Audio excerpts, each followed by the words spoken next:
Are you complaining about what you've been called to solve? Man up. Maker, miracle worker, promise keeper, light in the darkness. My God, that is who you. Hello, welcome back to my channel.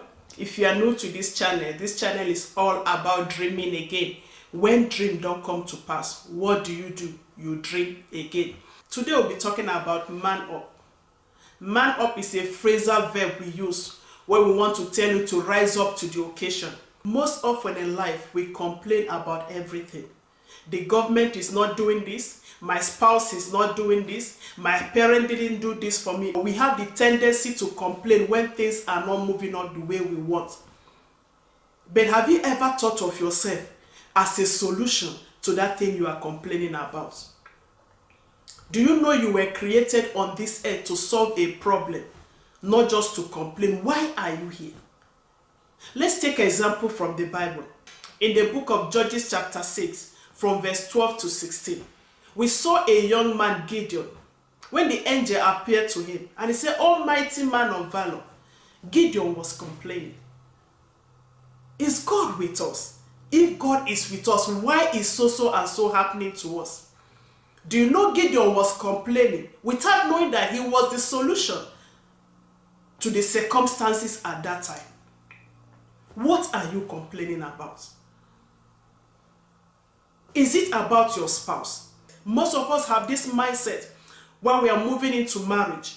We see marriage as a place where when we get into it, we dump all our baggages on the other person, expecting him or her to make us happy. But it's not like that. Marriage is work. You are actually going there to work. God is not giving you a perfect person.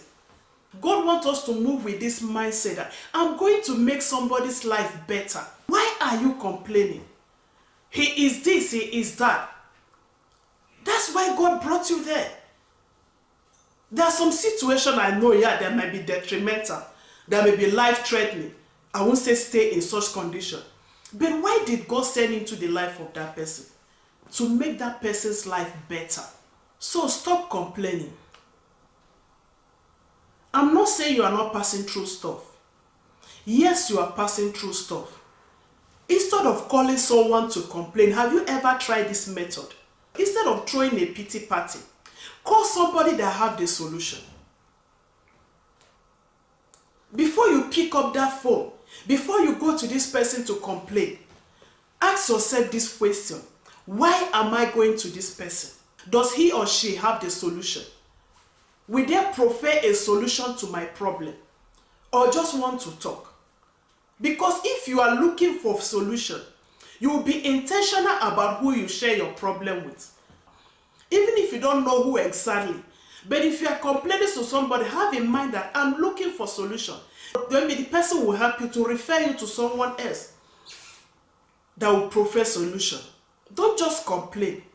Go to the right person to complain. Go to the right person with the intention that I want to solve this problem. When you are solution-minded, God will love to work with you. God don't want people who will complicate the situation. God wants people who He will work with to solve the problem. I'm not saying you have to solve all the problem. Do you know God have placed you as light in that your little vicinity? In that little community where you find yourself, instead of complaining, ask yourself, what can I do? It might be little. You don't have to have much. It might just be little. Lighten your little area. Bible says we are light of the world. Lighten your environment. Lighten that your family. Wherever you find yourself at the moment, decide to be light. When everybody is complaining, ask yourself, why am I here? Be solution-minded. Are you light in your environment? Man up. Stop complaining. Complaining won't help us. We can shout as much as we can. Before we were born, people have been shouting. People have been complaining. Nothing happened by itself. Someone made it happen. Be that person. You don't need to have much. At times we think, if only I have this, if only I'm this talented, if only I have this qualification. God said you don't have to have much. God asked Moses, He said, what do you have in your hand? Moses said, just a rod, just a staff.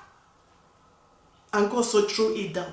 Elisha asked the prophet's widow that came to him for help. He said, what do you have in your house? She said, just a jar of oil. Elijah said, it's enough.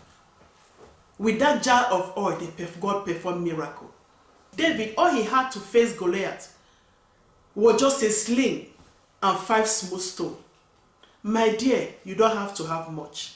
What do you have? Start with where you are. Don't wait for multiplication. God said, if you start with what you have, I will multiply it as you go further. I'm not saying you should not desire more. But for you to start, God is saying, I don't need more from you. Start with what you have. As you progress and the needs arise, I will supply the need. I will make more provision. God has sent you in that marriage as a solution. God has sent you in that office as a solution. God has sent you in that environment as a solution. What can you do? You may not solve all the problem, but start from somewhere. When God sees your faithfulness a little, He will increase it. Don't just sit and do nothing. Like that one that had 1 talent. He said he went and buried it. Are you burying your talent? In fact, are you even aware that you have talent? Are you even aware that you have something to offer to our generation? Don't go back to the master and say, I did nothing. Make this world a better place by contributing that little you have. It's much needed than never before. I will be stopping here for today. Thank you for joining me. Until next time. Bye.